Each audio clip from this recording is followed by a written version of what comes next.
فاسۆلیا خواردنەبەوەکەی نێو کۆمەڵگەی کوردی لەکوێ دۆزراوەتەوە؟ چۆن و بەچی ژەهراوی دەبێت؟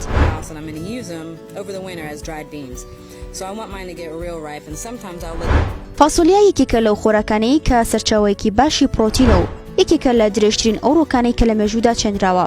بە شێوەیەکی گشتی 55 تا 60 ڕۆژی دەوێت لە پێگەشتنەوە هەتا دوورێنەکردنی و بۆ یەکەم جار لە ئەفغانستان و دامێنی چیای هیمالایە کۆکراوەتەوە.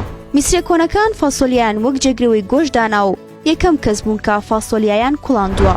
فاسۆلیا دەوڵەمەندە بە ڤیتامین و کاربۆهیدرات و کانزاکان و شەکرەکان و پرۆتین و ڕیشاڵی خۆراکی. فاسۆلیای سەوز با ڕێژەی لە 100 لە ئاو پێک دێت. دەپرسم ئاخۆ قەت بیرتان لەوە کردوتەوە کە بە چ جۆرێک فاسۆلیا ژەهراوی دەبێت و زیان بەخشە بۆ خواردن؟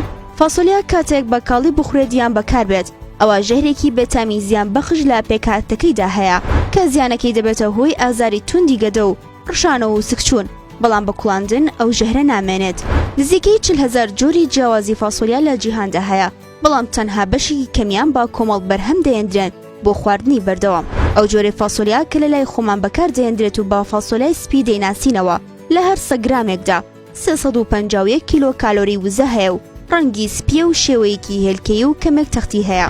ئەم جۆرەیان با فاسۆلیای دەریایی ناسراوە کە ڕەچەڵێکی ئەم جۆرەی فاسۆلیا بۆ ئەمریکا دەگەڕێتەوە.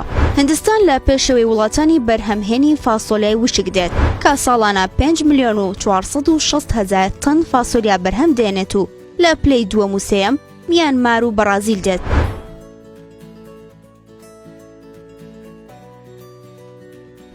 دوای ئەوەی گوێت لەم زانیاریانە بوو، هێشتا هەر هەواداری شلەی فاسۆلیایت؟